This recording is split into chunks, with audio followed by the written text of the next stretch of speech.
L'enlèvement contre rançon de David Ballan s'inscrit dans un contexte. Il y a 40 ans, les malfaiteurs kidnappaient des banquiers, de riches héritiers ou des industriels. Aujourd'hui, les maîtres chanteurs, les racketteurs s'en prennent aux influenceurs et à ceux qui ont fait fortune dans les crypto-monnaies. Elsa Assalit et Léa Merlier. Sur les réseaux sociaux, cet influenceur spécialisé en crypto-monnaie est suivi par des centaines de milliers de personnes. Il y a 2 ans, il est agressé chez lui. Il y a un jour, un de mes abonnés, quelqu'un qui me suivait sur Internet, qui a tout simplement réussi à obtenir l'adresse de mon domicile de l'époque. Et cet abonné m'a tout simplement suivi pendant quelques jours afin de prendre la décision de venir dans mon domicile avec une arme et à ce moment-là, a tout simplement essayé de m'extorquer des crypto-monnaies.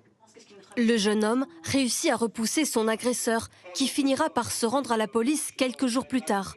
Mais l'expérience traumatisante a poussé l'influenceur à déménager et à renforcer sa sécurité sur Internet.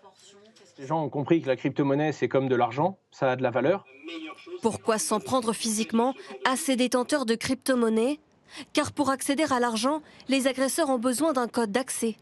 L'argent virtuel est moins protégé que la monnaie réelle. Pas de banque. Une fois le mot de passe récupéré, il n'y a plus qu'à transférer les crypto-monnaies.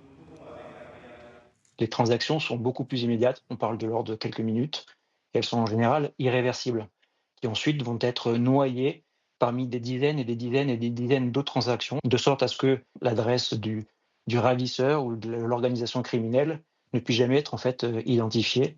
Parler d'argent sur les réseaux sociaux attise les convoitises. Tous les influenceurs sont concernés.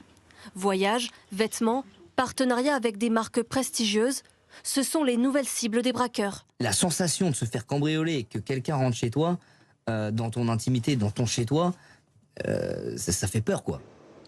Et je suis un peu choquée. Pour se protéger des agresseurs, il est conseillé de ne pas donner votre adresse sur Internet et d'éviter de donner des indices permettant de localiser votre domicile.